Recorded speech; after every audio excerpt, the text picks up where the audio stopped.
On October 3rd, 2023, the FDA decreed that it will stop its process of enforcement discretion in the context of lab-developed tests.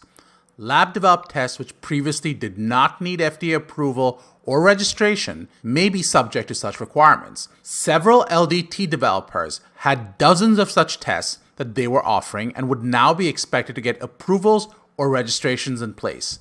Is your LDT going to require FDA approval or clearance? Here are 7 steps to help you in your process. My name is Darshan Kulkarni. I'm a pharmacist and an attorney, and this is the DarshanTalks podcast. 1. Develop a risk-based framework. The FDA is moving towards a risk-based approach. They're categorizing LDTs based on their potential impact on patient health. LDT developers will need to conduct a comprehensive risk assessment of their tests. This will involve evaluating both the analytical and clinical validity to determine the risk category their test falls under, and therefore which categories are worth pursuing. Number 2, get pre-market clearance or approval. Depending on the risk category, some LDTs may require pre-market clearance or approval. LDT developers should prepare for a thorough review process that may include clinical trials or studies to prove the test's validity and safety. This will require robust documentation and possibly collaboration with clinical experts.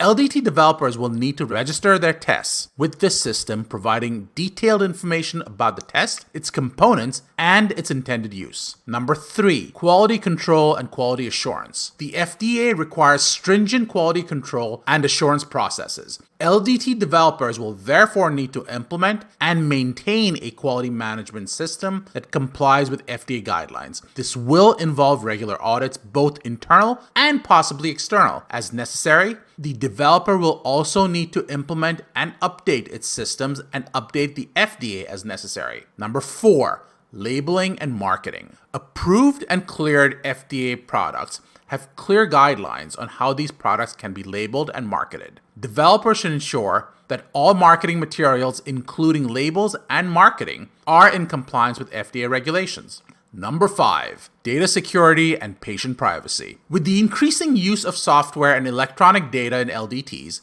data security becomes an issue of concern. Developers will need to ensure that their systems are secure and comply with a variety of laws, such as patient privacy laws, including HIPAA in the United States, also be compliant with 21 CFR Part 11 rules. Number 6, post-market surveillance. After an LDT is on the market, ongoing monitoring for safety and effectiveness will also be required. Developers should set up systems for collecting post-market data, including adverse events and efficacy reports. This data will need to be analyzed and reported to the FDA as required. The changing landscape of FDA regulations for LDTs will require developers to be proactive in understanding and meeting new compliance requirements. This will involve a multifaceted approach from pre-market clearance to post-market surveillance to ensure both patient safety and test validity. For help with your FDA approval or regulatory clearance, call me, Darshan Kulkarni, at 302-252-6959. That's 302-252-6959. Thank you for listening to this episode of Darshan Talks. Remember, the information we discuss is for educational purposes only and is not legal advice. For additional valuable insights and updates, be sure to subscribe to our newsletter at DarshanTalks.com. Darshan Talks is powered by the Kulkarni Law Firm.